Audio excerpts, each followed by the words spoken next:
guys, welcome to the latest episode of this UnBee-lievable Life. I have my longtime friend Amy Payne with us, and she's going to be talking about right-sizing your home and stuff and simplifying your life. Let me tell you, I'm so excited for this one because for those of you that don't know, I had a recent move and I downsized from a 9,000 square foot house with two barns down to what is going to be probably around a 5,000 square foot house that is currently being built. So I'm living in a 1,900 square foot studio and have a bunch of stuff in storage. And we're talking like 5 storage units. And my main, I guess, lesson from all of this, now that we're living in the studio, is that I did not realize I could live with that little stuff. And it's going to be a huge purge process when we do dive back into the storage units before we move into the house, because it's going to be a necessity. So I'm going to turn it over to Amy to tell us a little bit, and then we can just shower her with questions as we go along. But Amy, take it away. Okay. Hi, I'm Amy Payne. I am an expert mover. Unfortunately, personally, I have a lot of experience with moving as well as professionally.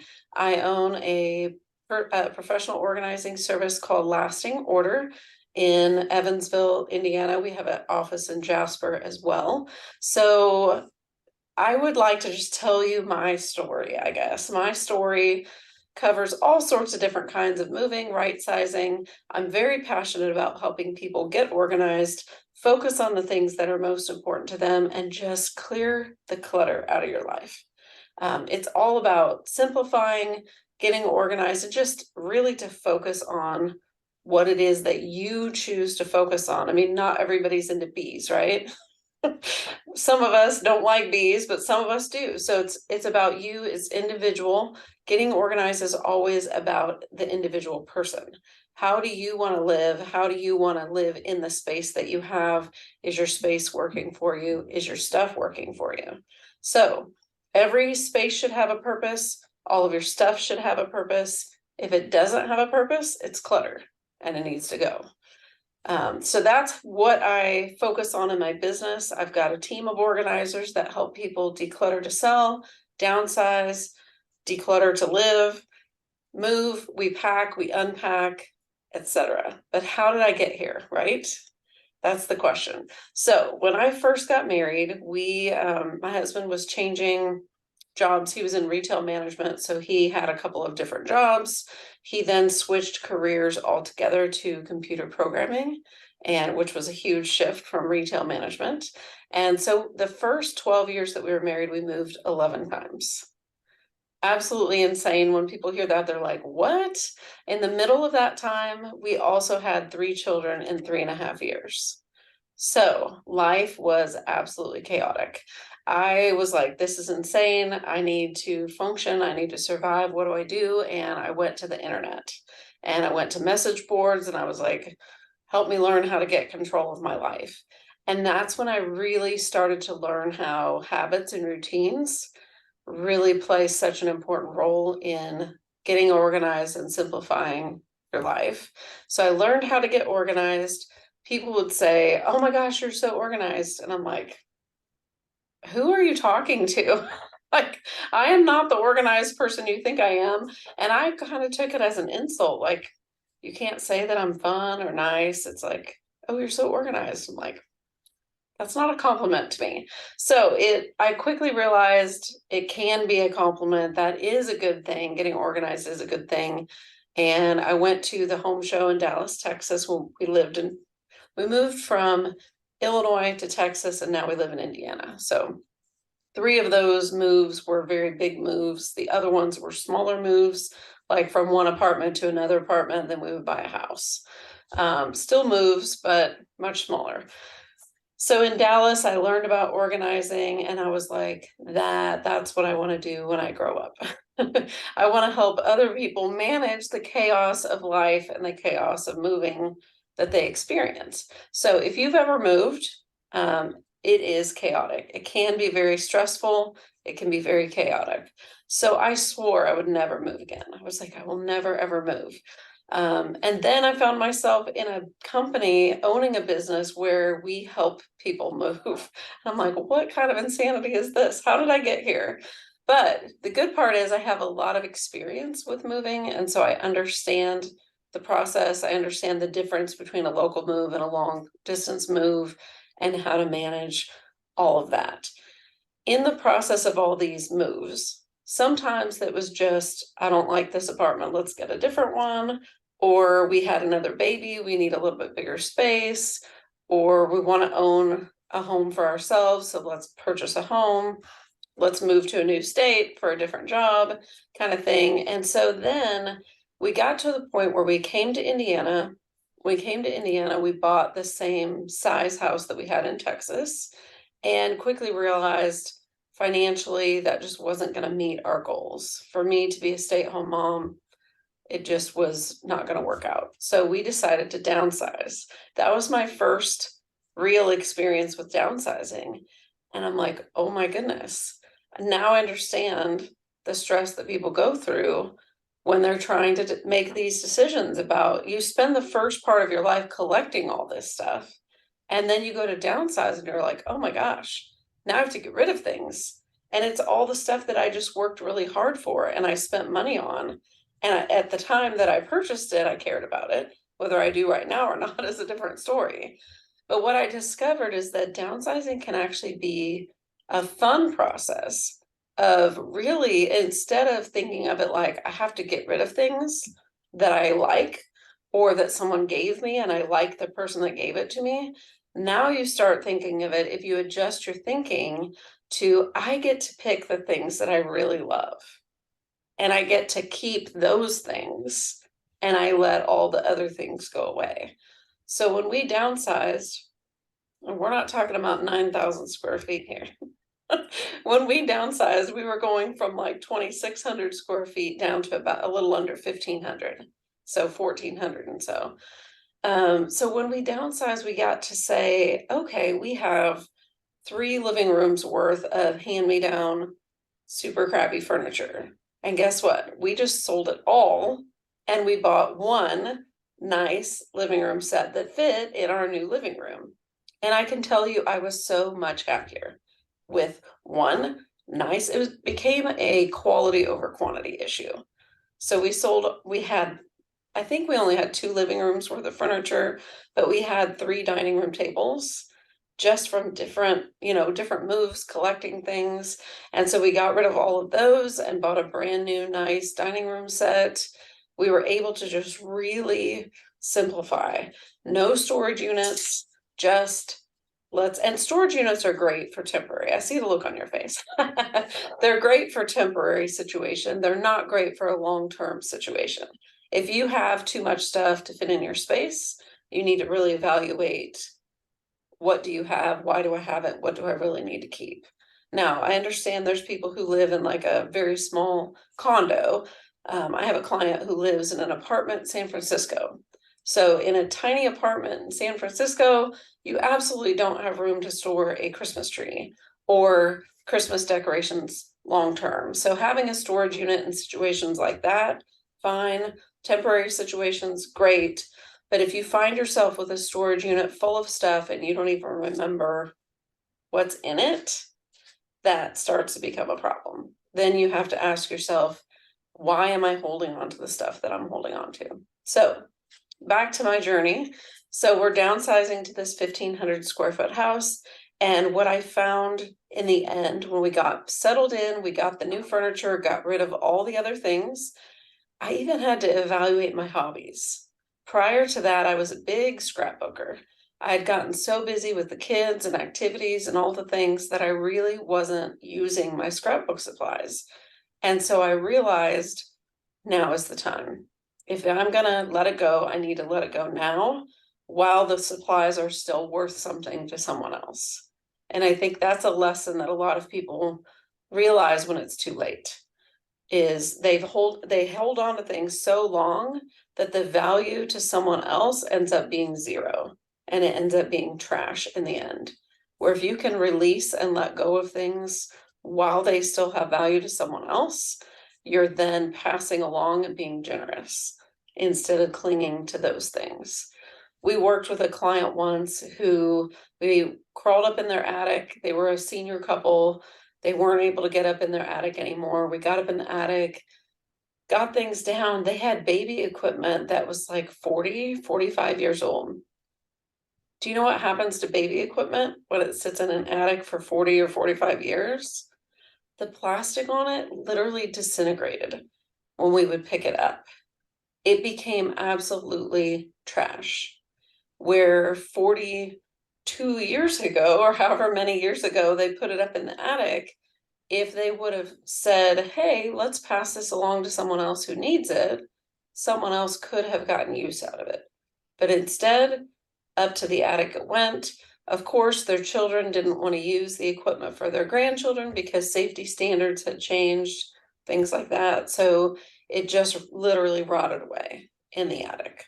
So we encourage people to just let go of things while you have a chance, while it's of value to someone else. So I sold all of my scrapbook stuff and ended up deciding to do some digital scrapbooking instead, which takes up the space of a laptop instead of the space of half of a bedroom.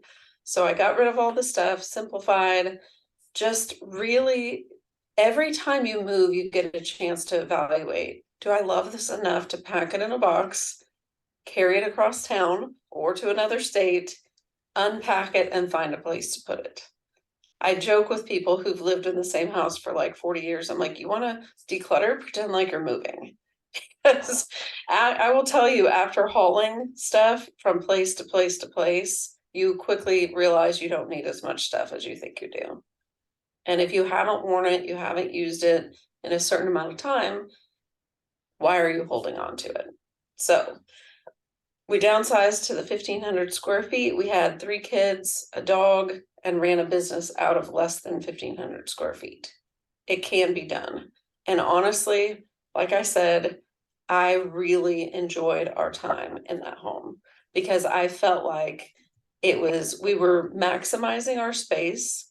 We were using every square inch of it. We didn't have any random extra rooms that were empty or weren't being used. We just maximized it. We used our money wisely, we used our space wisely, and I felt really good about that.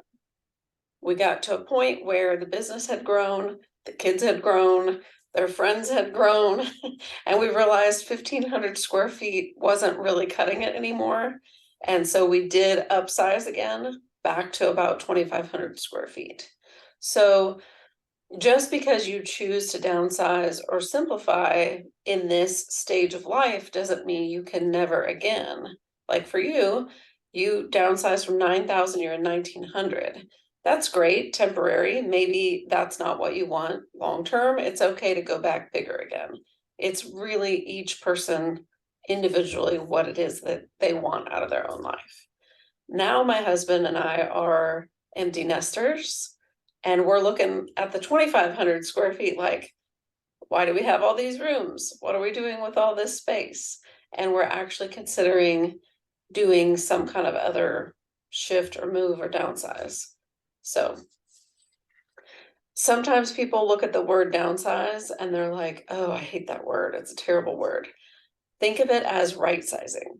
Whether you are physically moving or not, your space and your stuff need to be sized to one another. So if you have a 10,000 square foot house and you have 10,000 square feet of stuff, that's okay. That's your choice. If you have 1,000 square foot house and 10,000 square feet of stuff, that's a problem. That's when you need to give me a call and say, help me out. I need to go through some things and get rid of stuff. So when we're working with clients, we're helping them make those decisions. What do I keep? What do I get rid of? How do I decide what to keep, what to get rid of? What do I do with the things that I'm getting rid of? Do I throw them away, donate them, try to sell them? What's the most effective, efficient way to sell things, get rid of things? And really then once you've purged, where do you put those things? How do you store them? We're helping create systems of organization for people so that they can live the life they want to live. If you have all the hobbies, great. Have them organized, have them accessible where you can get to them and use them. If you haven't done your hobby for like 20 years, it's probably not really your hobby anymore.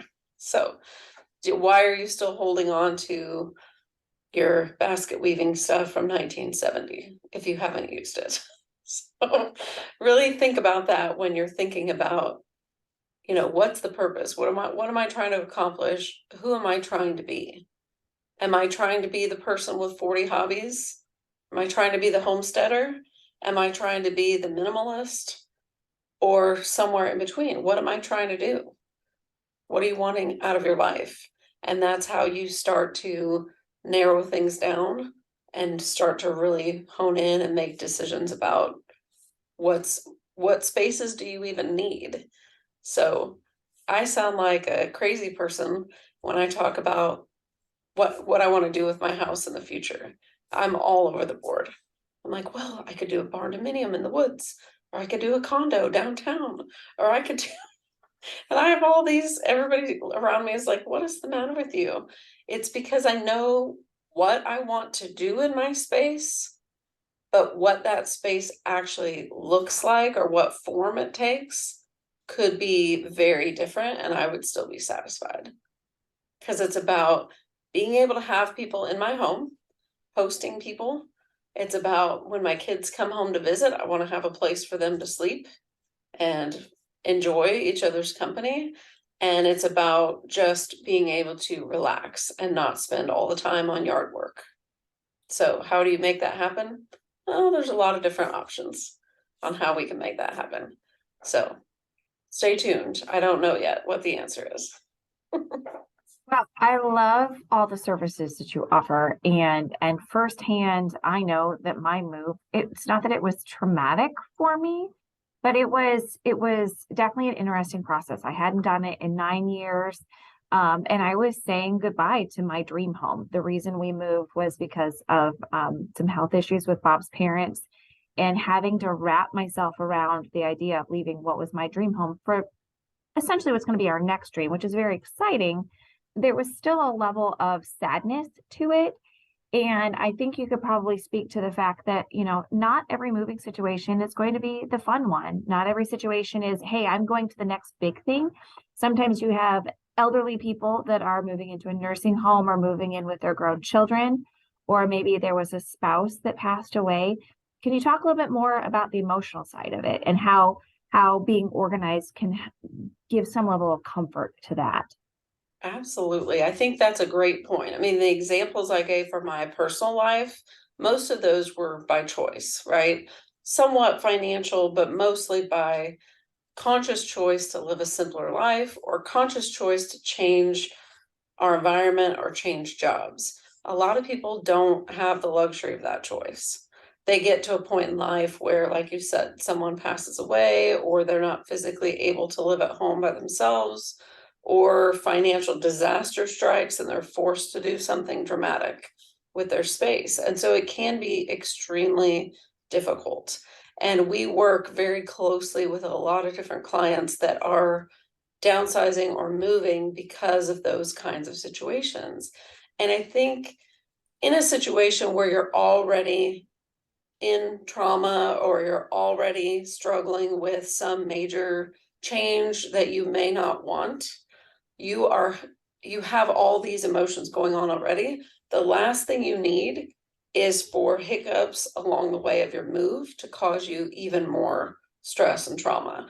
And so by having a plan and being organized going in, or having a support system, whether that support system is friends and family or whether it's a professional to help you along the way, it's important to have some kind of a support system. Experts that know what they're doing, that can help ensure that that your move goes smoothly, that you know what you're doing. So like while we're packing, people, we're decluttering, we are throwing away trash, we're getting rid of things that are broken, ripped, torn, stained, the clothes that you thought that you were going to get altered 3 years ago and it hasn't happened yet. We're parting with those kinds of things. I say those are the easy things to get rid of, right? Start with the stuff that's easy. And then you move on to the little bit harder things. Maybe you're super attached to your clothes. Some people have a real thing for clothes, shoes, purses, and that may be emotionally harder for you to part with. Or maybe you have a deceased spouse belongings that you're really not ready to let go of yet. That may be a situation for a storage unit, where maybe you put it temporarily in storage until you have the emotional capacity to deal with that. Maybe during the move isn't the right time to deal with deciding about some of those kinds of things. But as you're packing, thinking about, again, picking the things that you love first and the things that are practical, and then saying, okay, the rest is like a maybe pile. If I have room, I'll take what I can, but otherwise, I don't care about that stuff quite as much. So being able to think clearly enough to make that decision, sometimes you need somebody with you saying, do you want it? Do you need it? Do you love it? Do you have to have it? Will it fit in the new space? Then, as you're packing, think in terms of where are you moving it to in the new house. So you're planning ahead. You're not just arriving at the new space with 160 boxes, not knowing where the things are going to go. If you're packing up things from your kitchen, let's say your current kitchen has a little office space, but your new place has a dedicated office, you're going to pack your office stuff with office on the box, not kitchen on the box. So you're not packing it where it came from, you're packing it with what room is it going to. And that makes things a lot easier when you get to the new space.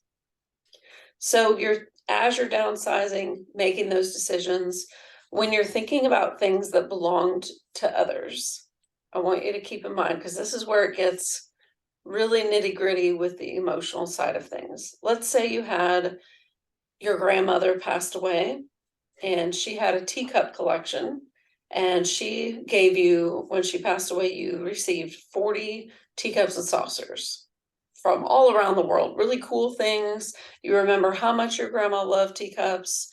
And when you see the teacups, you're reminded of your grandmother, you're reminded how much you loved her. What do you do when you have to move and you don't have room for all the teacups? That's where we get into the emotional issues of being able to say, how much is enough, right? Holding on to something that someone else loved is fine, but that doesn't mean you don't love them anymore if you let it go. So when we come in and work with a client, we're helping them process that. We're thinking through those things about how can you honor your grandmother without keeping 40 teacups? Can you have one teacup and saucer that's your favorite and maybe a photo of you and grandma having a tea party? Like, how can you honor her memory and love her without keeping everything she gave you? And I think that is a real struggle when it comes to either inheriting things, losing a spouse, that kind of stuff. To be able to separate your love for them from the love of the things that belong to them. So I guess my last question is, one, anything else you'd like to add? And two, how can we get in touch with you and what levels of service do you offer? Okay, so we do help organize anybody in their house, attic to basement, yard barn in the backyard, storage unit down the street. We'll help you go through your stuff, make decisions. Some people think that they have to declutter before they call us. You don't. That's part of what we do. We help you make decisions about what to keep, what to get rid of. And then the stuff that you're keeping, we help you decide where to store it and then how to maintain your space ongoing after we leave. So our goal is always to work ourselves out of a job. We want to help you. We want to move on to the next project. If you need it touched up later, we're happy to come back and help with maintenance, but our intention is not to just have you ongoing as a client for forever. The goal is to help you and move on. So setting up systems is one. Organizing your house. We help you declutter to put your house on the market. We don't stage it, so we're not going to tell you what lamp to buy or what color to paint the wall, but we help you declutter to get the space ready for sale. We help you pack, unpack. We can help manage a move as well. So if it's a senior moving to another place, we can help arrange movers. We can coordinate with wherever it is that they're moving to, all of that stuff, and then unpack and organize in the new space to get you all settled in and organized. We work with businesses to help them declutter and organize digitally, as well as scanning in photos and converting movies. So that helps declutter as well. All of that, you can get a hold of me on my website, lastingorder.net. You can give us a call at 812-858-2457. If you go to our website, you can fill out our contact us form. We'll be happy to get in touch with you. We start with a free phone call just to talk about what it is that you need, what we provide, how the process works, and then we do an in-home or in-office consultation. And then from there, we move on and do the work. Are you just local, or do you provide counseling, what you're doing at a national level? Because I know you mentioned something about San Francisco, I think it was. Yes, so the residential side of the business is local to about an hour and a half from Evansville or Jasper. And then if we had a client that was moving out of the area and they wanted to pay us to go unpack them, we probably would. It would cost a good travel fee. But the productivity side, the business organizing digital stuff is done via Zoom. And so we do that nationally. Wonderful. Well, how exciting, and what a fabulous service, because like I said, with my move, it was very stressful, and you're there to provide that helping hand. And I love that your services are available not only to anybody moving, but anybody that just wants to, as you said, right size, and be comfortable in their space, which it's something that a lot of people sometimes are lacking. And so if anybody has any questions, feel free to reach out to Amy, or if you want to go through me and I can pass them along. But Amy, thank you so much for sharing your unbelievable life. What a tremendous service you offer people. And you're just so inspirational, and you are the organized one. We see you. We totally see you in that regard. And that is completely a compliment. I wish I was as organized as you. But thank you, everybody, for listening. And I hope that you all are having a blessed and wonderful day. And thanks again. Thanks for having me.